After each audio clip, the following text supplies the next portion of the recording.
Jesus. Saúde a igreja na paz do Senhor, amém? Estou muito feliz com Jesus, apesar das tribulações, apesar das lutas. Aleluia. Quem trouxe Jesus aí? Quem trouxe Jesus? Aleluia. Eu, quando eu cheguei aqui, aliás, desde casa, né? Eu estava dormindo, dormi um sono bom hoje, graças a Deus. Mas quando a gente acorda, né? É Jesus em nós. Se você veio para a igreja para buscar Jesus, saiba que Jesus, ele habita em você. Aleluia. A igreja é um lugar onde nós nos assentamos à mesa com o Senhor Jesus e com nossos amados irmãos. Aleluia. É um lugar de comunhão. A comunhão é tão importante que você nem imagina. De tal forma que se não houver comunhão, não há glória, não há manifestação da glória. A Bíblia diz que os discípulos perseveravam juntos na oração, na comunhão e no partir do pão. Aleluia. O partir do pão é consequência da comunhão, não é? Então eles estavam em oração juntos, na comunhão. Quando a comunhão, a presença do Senhor é gloriosa. Então eu trouxe Jesus comigo. Eu não cheguei aqui, clamei a Jesus para Jesus vir, né, se fazer presente. Não, ele já estava em mim.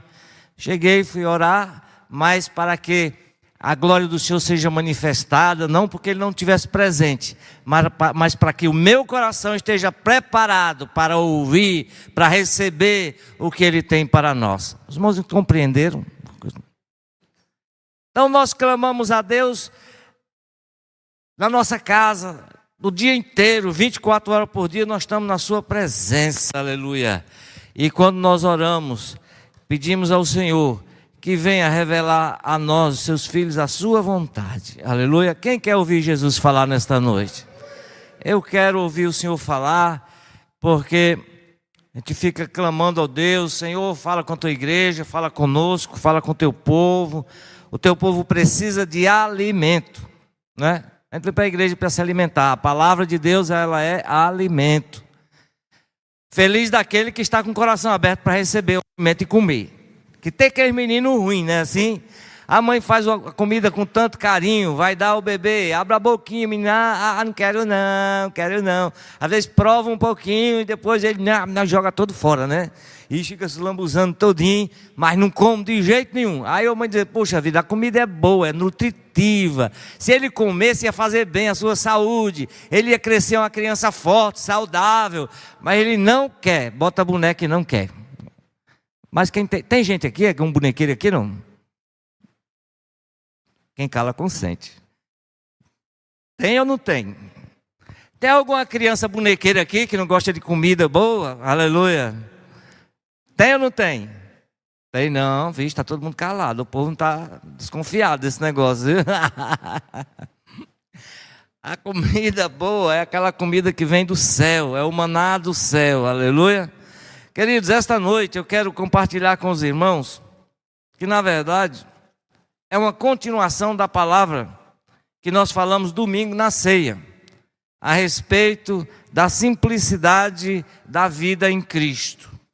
Esse é um alimento importante, pode até parecer um alimento rudimentar, fundamental, mas a gente precisa desse alimento, porque nós, na nossa trajetória, no mundo que nós vivemos hoje, um mundo difícil, são chamados tempos trabalhosos, onde muitos ensinamentos têm invadido a nossa casa através da mídia, oferecendo outra coisa que não é Jesus, e sim o que Jesus pode dar para você, entende? E aí a gente vai criando um novo evangelho, um evangelho que não é o evangelho de Cristo, que não é uma vida em Cristo, e sim uma vida desejando que Cristo faça tudo o que eu quero. É diferente, entendeu? Quando na verdade, quando nós vivemos a simplicidade do evangelho em Jesus, aí nós desfrutamos de tudo aquilo que Deus tem para nós, aleluia. Nós vamos o caminho inverso.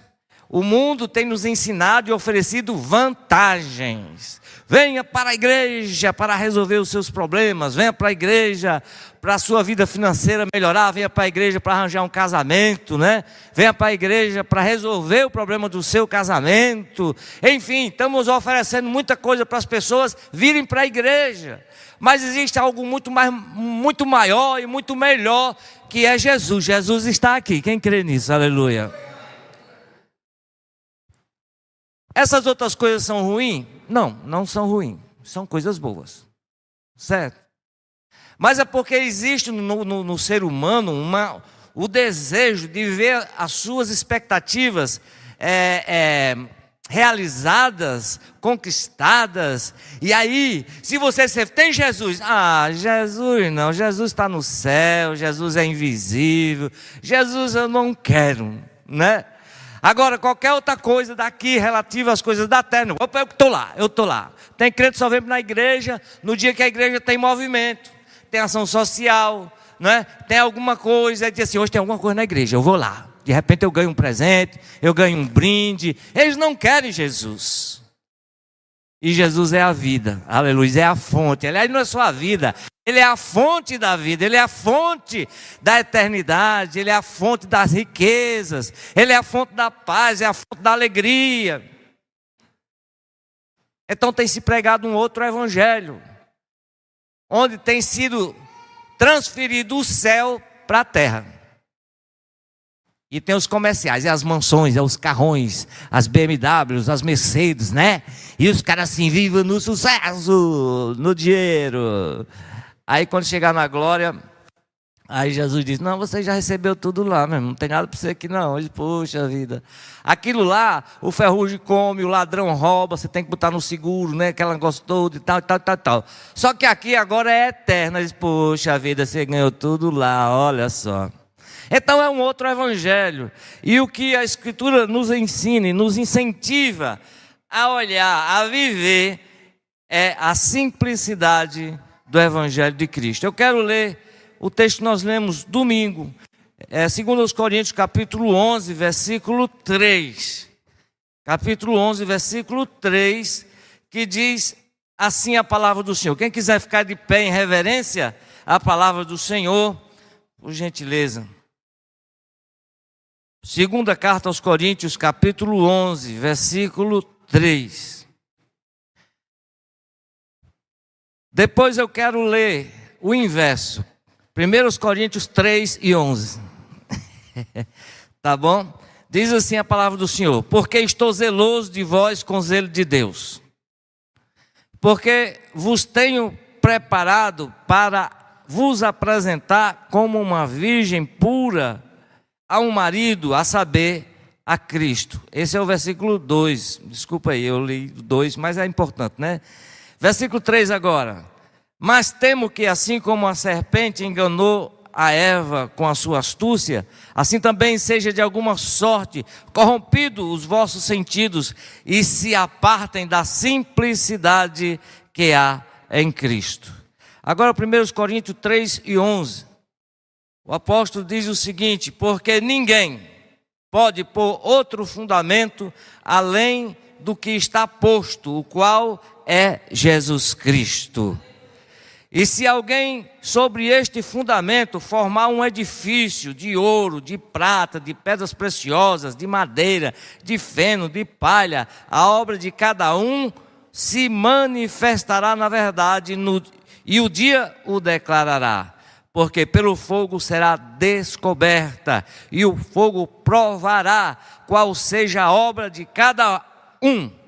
Se a obra que alguém edificou nessa parte permanecer, esse receberá galardão. Podeis assentar, queridos. Qual a razão o Senhor colocou no meu coração de falar isso aqui? Quando nós lemos o capítulo 23 do livro de Jeremias, nós vemos o Senhor fazendo uma alerta para os pastores e para os profetas.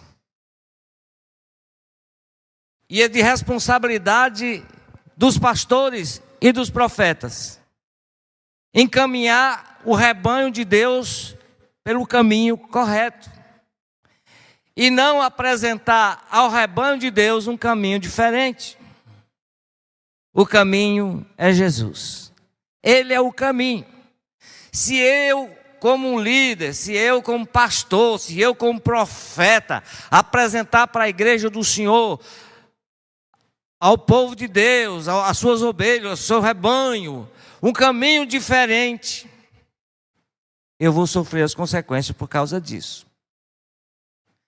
Então, eu tenho o desejo no meu coração de ser fiel a Deus, de não vender, não ser vendido, não me vender a essas seduções do mundo, mas conservar o meu coração puro diante de Deus, naquilo que nós falamos, naquilo que nós ensinamos aos irmãos, com respeito a servir a Jesus na sua simplicidade e não na sua vantagem. Porque eu entendo que as pessoas sempre estão buscando alguma vantagem humana. Se nós procurássemos vantagens espirituais, aí o caminho seria diferente, seria o esvaziar-se das vontades humanas, das vontades carnais, das conquistas humanas, para conquistar as coisas espirituais, as coisas eternas. O caminho seria o inverso. Mas nós ambicionamos e nós nos esforçamos de uma forma tremenda, damos o nosso suor, o nosso tempo, né? Fazemos tudo para conquistar. E quando chega algum líder e oferece estratégias para que as pessoas venham até as suas igrejas, para ouvir as suas palavras e promessas falsas, que eles não podem cumprir. Quando nós lemos no livro de Jeremias, o Senhor diz que os profetas, eles falavam palavras que eram do seu próprio coração e não era a palavra de Deus. Nós sabemos, dentro do contexto que Jeremias falou aquilo, dentro de uma situação de degradação espiritual, a vida espiritual das pessoas estavam longe de Jesus, longe de Deus, eles abandonaram a Deus. Até no seu templo ele cometia iniquidade. Se você ler o texto, você vai ver. Dentro do seu próprio templo, que Deus diz lá: vocês levantaram esse templo em meu nome, para me celebrar, e no meu templo está cheio de iniquidade, cheio de maldade. E a iniquidade pode ser o pecado em si. E o Senhor diz: está cheio de adultério. Por quê? As pessoas agora estavam consultando, era Baal, era outro Deus, e não o Deus de Israel. Eles estavam endeusando a si mesmo, as suas vontades e os seus desejos, e não procurando conhecer a vontade de Deus. Como nós já falamos outro dia aqui, o desejo do Senhor é manifestar aos seus filhos a sua vontade. Acontece que nós não queremos conhecer a vontade de Deus, nós queremos que Deus se converta à nossa vontade e realize os nossos desejos. Mas o desejo de Deus é revelar a nós a sua vontade, e nós, conscientes da vontade de Deus, revelar ao mundo a vontade de Deus. E, irmão, seria uma avalanche, uma contaminação no mundo, se nós, como filhos de Deus, estivéssemos conscientes disso, e os ministros de Deus, os pastores e os profetas, estivessem preocupados em ensinar o povo realmente a conhecer a vontade de Deus, e não que Deus se converta à nossa vontade. Então a coisa seria diferente. Hoje as igrejas estariam cheias de pessoas realmente conscientes de que eles precisam de Deus e não de coisas. Eles conscientes que a nossa vida aqui, por mais abastada que seja, ela passará. A nossa vida aqui, por mais necessitada que seja, ela passará. A nossa vida aqui, por mais atribulada que seja, ela passará. Mas aquele que faz a vontade do Senhor permanecerá para sempre. Então não interessa o início, importa é o fim. O nosso objetivo. Existe igreja que é chamada até igreja de rico, né? Só tem rico por lá, né? As pessoas, né? Eu costumo dizer que essas pessoas têm essa unção, né? A igreja tem muito rico, tem muita pessoa bastarda. E crente é para ser pobre? Não. Eu creio que não existe mais gente rica porque os crentes estão buscando riqueza. Se eles estivessem buscando conhecer a vontade de Deus, os seus líderes estivessem ensinando a eles conhecer a vontade de Deus, ao invés de buscar riqueza, aí eram tudo ricos. Aleluia? Eu creio. Porque quando nós não valorizamos as coisas terrenas, nem materiais, nem ouro, nem prata, não valorizamos essas coisas, o Senhor dá. Eu creio disso, porque as bênçãos correrão atrás de nós, aleluia. Mas o que eu estou falando aqui, que eu não sou contra riquezas humanas, o crente ter posse, viver bem, ele vive bem para fazer o bem. E não para, como diz a Escritura, gastar nos seus próprios deleites. Mas sim, se deleitar fazendo o bem, aleluia. Ajudando os necessitados, que os necessitados sempre estarão conosco. Jesus disse, isso é fato. E isso é para manifestar o nosso amor, que está no nosso coração. Se você é um necessitado, não fique triste com isso, porque a glória está ali, logo ali, aleluia. Mas você é um instrumento de Deus para aqueles que têm, né? Aleluia. Você é um instrumento de Deus para revelar o amor dos que têm. Aleluia. Não no espírito de cobrança, mas no espírito de consciência. Nós somos filhos de Deus e não precisamos que alguém venha nos oferecer algo material e eu me venda isso. E eu me venda. Uma vez uma irmã disse, eu congreguei numa igreja e lá eu consegui muitas coisas. Nessa igreja eu não consegui nada ainda. Jesus dos crentes, né? Eu digo porque ela falou para mim, viu? Ela está falando para mim, não foi conversa de ouvir falar, né? O que acontece é que os líderes, eles falam coisas que não foi o Senhor que falou, como está escrito em Jeremias lá. Falam palavras que não saiu do coração de Deus, ou seja, eles não estão ensinando a palavra de Deus. Aí me faz lembrar as palavras do nosso presidente eleito, né? Vamos orar por ele, né? Vamos orar por ele. Nosso amigo Lula, mas numa palavra que ele disse, eu vi hoje esse vídeo, ele dizendo, nós temos que mentir. O político tem que mentir. Minha mãe dizia que a mentira voa, a mentira corre logo. Agora a verdade, ela anda devagarinho, anda engatinhando, as palavras dele, viu? Nosso amigo Lula, né? Deus abençoe ele, vamos orar por ele, porque é a missão da igreja orar pelas autoridades, né? O que acontece? A mentira voa. Então as pessoas dizem, venha que vocês vão receber, venha, venha. Você não vê esse evangelho nas escrituras. Então, meus amados irmãos, a razão da minha palavra hoje é desejar que nós tenhamos o nosso coração posto naquele fundamento que Paulo disse, olha, se alguém, Deus colocou a mim, ele falando dele, né, como apóstolo, conforme a graça que ele nos deu, o firme fundamento. Agora veja como é que vocês estão construindo, como é que alguém constrói algum edifício sobre este fundamento. Porque os líderes estão, é lógico que eu estou falando aqui, meus amados irmãos, não quero deixar claro, que existem muitos homens e mulheres de Deus. E não estou chamando para mim a perfeição de forma nenhuma. Mas eu estou falando numa grande parte, onde são igrejas tremendamente grandes, porque sabem usar estratégias humanas para atrair as pessoas para lá. Mas o fundamento que eles estão fundamentado não é a palavra de Deus. Eles estão usando o fundamento para edificar um edifício. E aí o apóstolo ele deixa bem claro, diz, olha, veja como é que você vai edificar. Se você vai edificar um edifício de ouro, de prata, de pedra preciosa, de palha, de madeira, de feno, veja como é que você está edificando, porque um dia todas as nossas obras passarão pelo fogo, aleluia. Aí quem edificou uma casa de madeira, de feno, de palha, né? O fogo vai ser provada.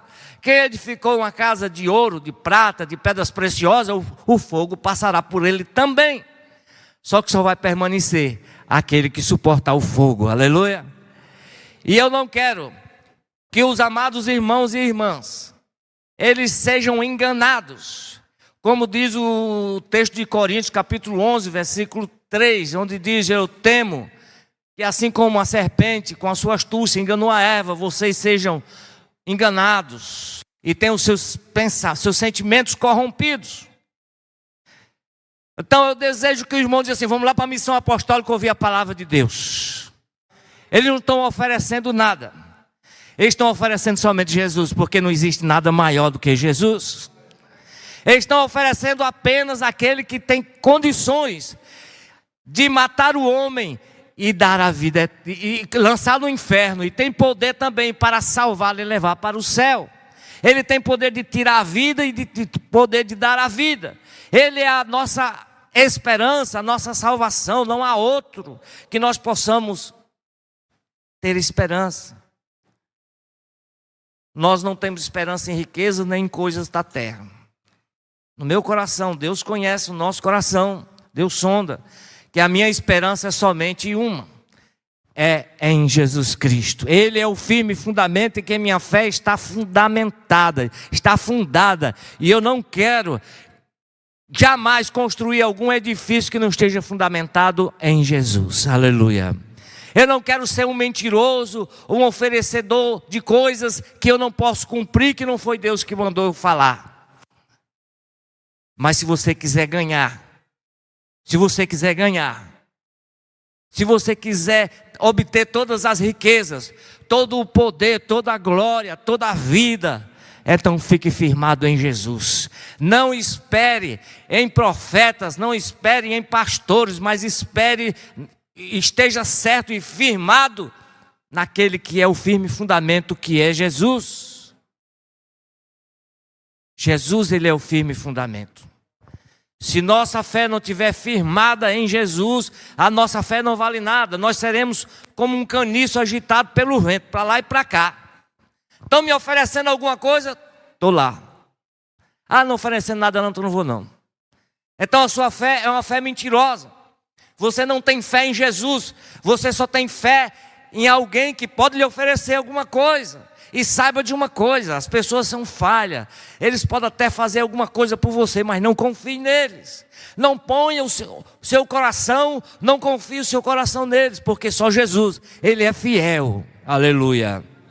Eu posso ajudar alguém um dia, mas um dia alguém pode ligar para mim e eu dizer: meu irmão, eu não tenho, eu não posso. Aí você vai ficar triste comigo porque eu não lhe ajudei. Aí esquece das vezes que eu ajudei. Aí nós somos dois falhos, né? Eu não lhe ajudei, e você ficou triste porque eu não lhe ajudei e ficou com raiva de mim. E aí a confusão está feita, não é assim? Mas quando nós confiamos em Jesus, que Jesus é o dono da nossa vida, se nossa fé estiver firmada nele, aí nós não nos movemos, nós não saímos da posição que o Senhor colocou. Porque a minha fé está em Jesus. Só existe um fundamento que está fundamentado na minha fé. Eu não dependo de movimento, de alguém me fazer alguma coisa, ou deixar de fazer por mim, para que eu possa estar feliz com Jesus. Eu não dependo disso, porque a minha fé está firmada nele. Não dependo disso, graças a Deus. Mas isso é à custa de muito processo, para a gente aprender essas coisas. Irmãos, eu não estou oferecendo a vocês alguma coisa qualquer, mas eu estou oferecendo a vocês a Jesus, aleluia. Quem quer Jesus, aleluia? Ele é o dono da riqueza, da vida, da alegria. Eu agradeço muito a Deus, eu sempre falo ao Senhor, quando eu estou orando, agradeço a Deus, por dizer: Senhor, o que seria da minha vida se não fosse Jesus em mim? Se não fosse o seu Espírito Santo em mim? Porque Ele é a minha alegria, a minha esperança, o meu refúgio na hora da luta, sabe? Na hora do choro, na hora da tristeza, eu me escondo nele. Eu fico literalmente guardado lá nele, eu fico guardado nele. Ele é aquela certeza de que o choro pode durar uma noite, mas a alegria vai chegar ao amanhecer, aleluia. Então a nossa fé não se abala em nada, não existe nada que possa abalar. Um marido ruim, uma esposa ruim, né? Um emprego ruim, os colegas de trabalho traidores, né? Enfim, não existe nada que possa abalar a nossa fé, muito pelo contrário, vai alavancar a nossa fé, porque nós fomos ensinados corretamente. Mas se nós for ensinado somente no oba-oba, oba-oba, oba-oba, oba-oba, no dia que se não tiver, só o culto ruim. Né? O culto ruim não teve uma gritaria, não teve né? Não teve nada. Nós já falamos sobre aquilo que é culto ruim, né? Culto ruim, na concepção das pessoas, é quando uma pessoa, o pregador não prega nada, não fala coisa com coisa, os cantores não cantam nada, né? Tudo desafinado, né? Assim, é uma coisa assim. Aí eu digo, o culto ruim, né? Na visão de um irmão que eu admiro muito, ele diz, esse culto é que é o culto bom. Porque é uma oportunidade que você tem de manifestar alguma virtude da parte de Deus, dizer, Senhor, abençoa o pregador. Dá-lhe a ele revelação. Aí você se coloca na posição de intercessor, né? Culto bom é esse que você diz, Senhor, abençoa esta igreja, dá um ministério de louvor afinado, né? Eu sei que para Jesus não depende da minha afinação da voz, a afinação é do coração, mas Jesus abençoa eles. Aí força em nós a exercitar alguma virtude, esse é que é o culto bom, glória a Deus, é. E não aquele culto onde você assim, todo mundo recebeu, ô glória, aí é culto bom, não é assim? Culto bom. Boa quando não tem nada para dar, aí você faz assim, eu vou me levantar e vou. Tipo assim, se eu não tenho comida para comer, uma comida boa, eu vou oferecer comida, porque você tem. Isso é que é culto bom, onde as coisas estão desarranjadas, aí você diz assim, eu vou me colocar agora como alguém que serve, como alguém que tem algo para dar, e não alguém que está sempre querendo, sabe, faminto, ávido, só para receber, eu só quero receber, e você não tem nada para dar nunca. Você nunca tem nada para dar, você só quer receber. Essa não é uma atitude de filho. Essa não é uma atitude de alguém que é consciente de que é filho de Deus e cidadão do reino dos céus. Ou nós nos colocamos somente com as mãos levantadas e não com as mãos para servir. Aleluia. Então essa é a simplicidade da vida em Cristo Jesus. Onde a comunhão, as orações, a comunhão e o partir do pão. Onde nós podemos desfrutar da manifestação do poder de Deus através dessas três atitudes: oração, comunhão e partir do pão. Não é? Isso é maravilhoso. Porque eu estou querendo orar, eu estou preocupado em estar com comunhão com a igreja, com meus irmãos. E eu não estou querendo só fazer isso, eu quero partir o pão também. Aleluia. E não somente querer comer. O Senhor Jesus, uma certa vez, ele disse para a multidão: por que é que vocês estão me seguindo? Porque vocês comeram de graça ontem e estão querendo comer de novo de graça? E depois, Jesus foi muito radical. Se eu falar isso, se euzinho falar isso, né? Diz, irmão, fala coisa. Diz, irmão, por que é que vocês estão aqui? Numa ação social está cheia de gente. Diz, irmão, por que é que vocês estão aqui?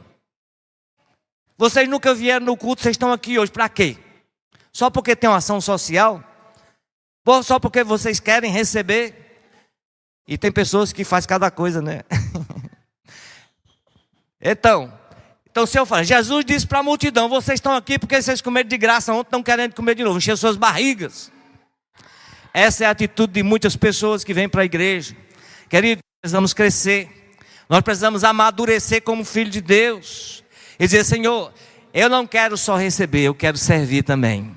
Eu quero dar para o meu irmão, eu quero poder servir. E isso é tremendo. Isso é uma palavra boa. Quem quer que isso é um alimento bom? Não trinque os dentes, não. Coma ele, não é? Coma. Faça digerir, que ele vai gerar vida. E você dizer: puxa vida, eu nunca tinha ouvido falar dessa forma. Toda igreja que eu fui diz: receba, receba e receba. Aquela causa que você está esperando, receba, minha irmã. Não é? Pelo amor de Deus. Aí são palavras que Deus não falou. Muitas vezes Deus fala e é lindo. E eu estou dentro desse negócio, não é assim? Estou dentro. Estamos, né, para viver tudo aquilo que Deus tem para nós, vamos viver sim, mas com verdade, não com mentira, não oferecendo vantagens que Deus não ofereceu. Porque o Senhor nos chamou para revelar a sua vontade para o mundo. Israel foi chamado, escolhido como povo de Deus, para quê? Para revelar a glória de Deus para as nações. Uma nação escolhida como propriedade particular, peculiar de Deus, para ser um modelo para as nações. O que aconteceu? Eles fracassaram. Foi o que? Ao invés de ser um modelo, foi uma vergonha, foi um opróbrio, foi uma coisa triste e lamentável. Teve os seus momentos de glória? Teve. Mas chegou o momento que os reis das nações diziam o seguinte: olha, vocês estão confiando no seu Deus? Vocês estão confiando no seu Deus? Eita, imagine Deus ouvindo um negócio desse. Porque os deuses das nações não os livraram das minhas mãos, o seu Deus também não livrará. Diga, Jesus amado. Aí Deus diz: pois eu estou sendo afrontado por causa do meu povo. Então nós, como filhos, muitas vezes estamos envergonhando a Deus com as nossas atitudes, ao invés de manifestar para o mundo a vontade de Deus e as pessoas serem contagiadas, envolvidas na vontade de Deus. Quem compreendeu o que eu estou falando? Então, queridos, resumindo aqui, o cuidado que nós devemos ter na pregação do Evangelho, daquilo que nós estamos ouvindo, e você filtrar, ver se isso está de acordo com a palavra, porque a vida de servir a Jesus, ela é muito simples. É simples, por quê? É você renunciar a você para viver a vontade de Deus. É você renunciar o sistema do mundo para viver o sistema do reino de Deus. É você tirar os olhos e a esperança e o seu coração das coisas do mundo para levar os seus olhos para as coisas eternas e espirituais. A simplicidade da vida em Cristo é exatamente seguir o exemplo de Jesus, que foi capaz de morrer para salvar os seus irmãos, que sou eu e que é você.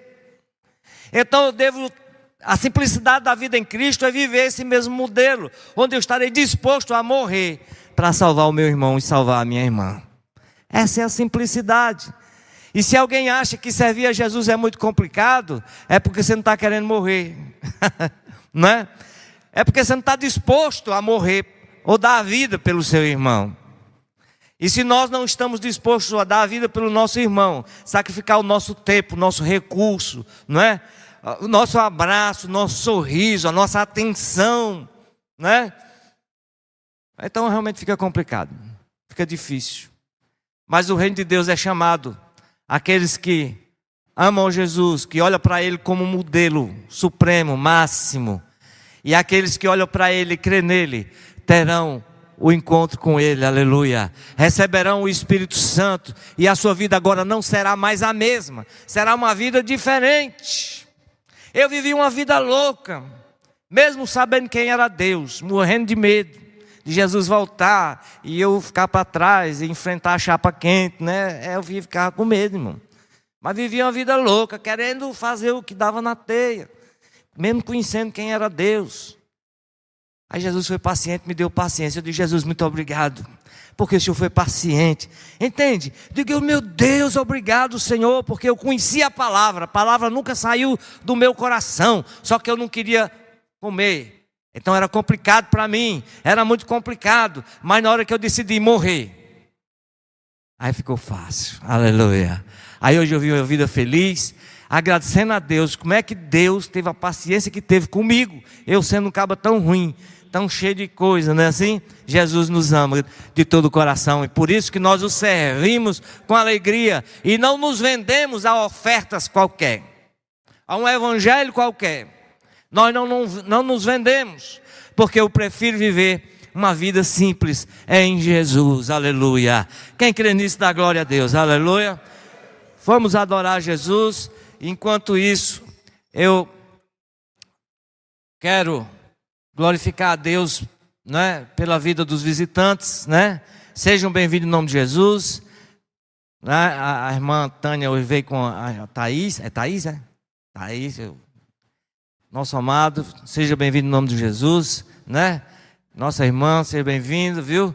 E está faltando os crentes da igreja, não sei porque é que não vieram, mas glória a Deus. Aleluia. Mas eu digo como irmão, seja bem-vindo em nome de Jesus. Volte sempre e traga mais gente. Só não digo a outra parte, né? Glória a Deus.